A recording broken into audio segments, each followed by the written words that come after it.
Hi guys, good morning. Welcome back to my channel. And if you're new to my channel, please support my blog and subscribe. And if you have more questions, please comment down below and I will answer any one of you.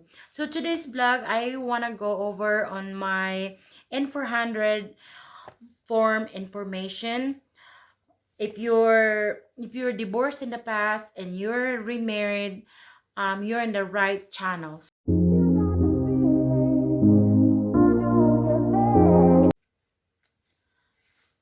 So today I want to talk about the N400 naturalization. Um, let's talk about that, guys. There's two ways that you can apply your citizenship. Either you had to go print the form and send it by mail, or you can go to their website. The website is www.uscis.gov. Once you're in their website, you have to create your account. And once you create your account, it's easy for you to apply your naturalization. So once you create the website, there's so much resources. You can just look it up. You can search on what step that you need to do. For example, N400.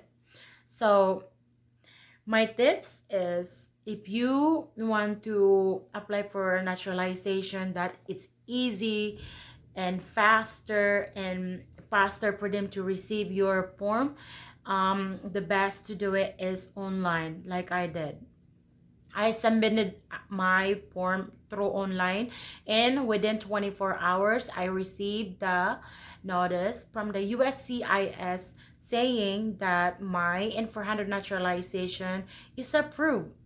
So now let's talk about the form. um if you're remarried and divorced in the past, you are actually have more things to do. Okay, so let's talk about the form. So on the form it says, what is your current legal name?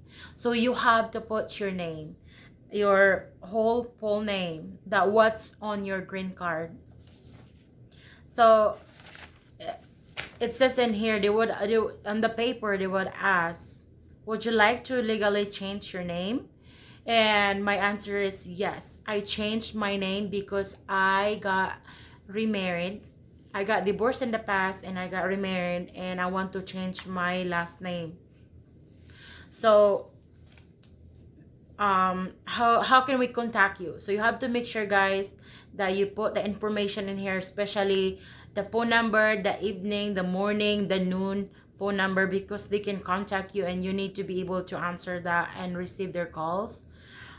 Email address, you have to put email address. When you sign up for the USCIS website, you need to have your email address, for it's easy for you to receive their notification. If they send you something on the email, it's easy for you to receive that. What is your current mailing address? So now, guys, current mailing address is something that where you live right now and stuff like that. And then if you move like me, I move a lot. So after we moved here in Virginia, I waited about 3 months before I submitted my N400 naturalization. So what is your date of birth? That's when is your birthday. And of course, my country of birth is Philippines. So let's talk about kids. Okay, let's talk about kids.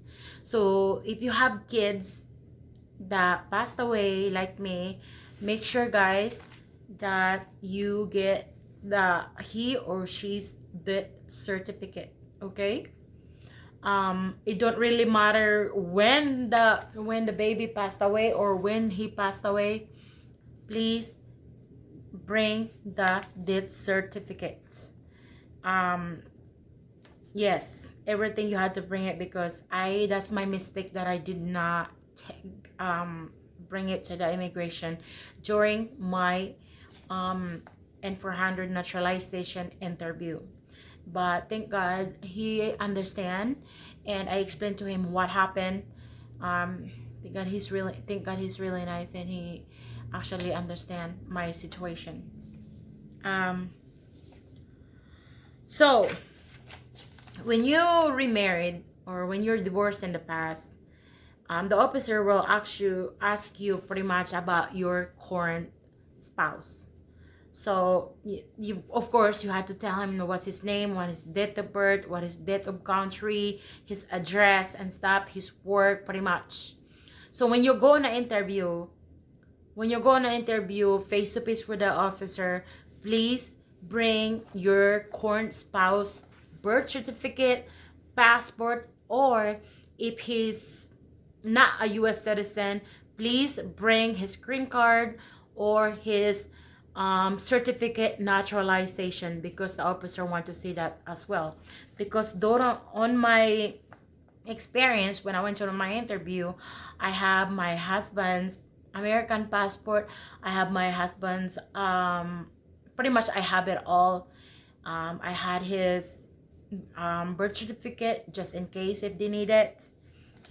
So, and also guys, work related, the USCIS officer will ask about your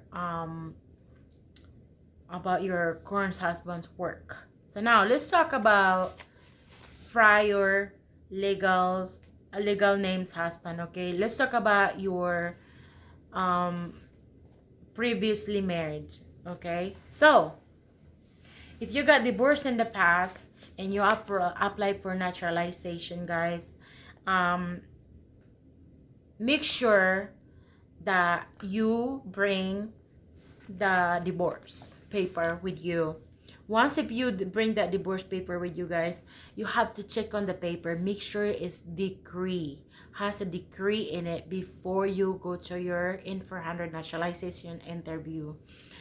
Make sure you bring all of that, and make sure you bring your marriage certificate as well, because on my experience as well, I bring all my divorce paper, my marriage paper, you name it all. I have it all on me, just in case.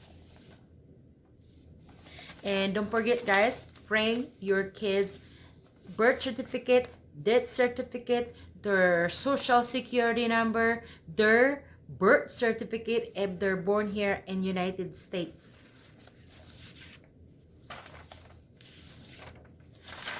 So let's talk about the other information, guys. Let's talk about, like, for example, information what you sent to the information that you send to your in-for-100 naturalization. For example, you send your kids stuff, your divorce, your marriage stuff. Make sure that you bring all of that stuff through your interview. And what I bring to my interview, guys, I bring everything with me, including the tax paper, like worth of 3 years of tax paper. I bring it with me just in case po. So yeah.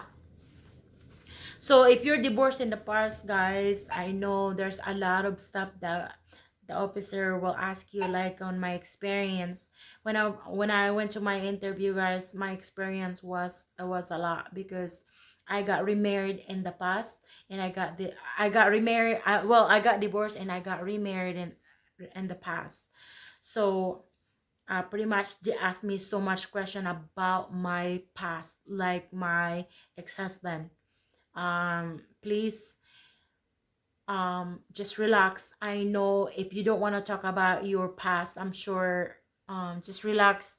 Don't get emotional when you talk about your past.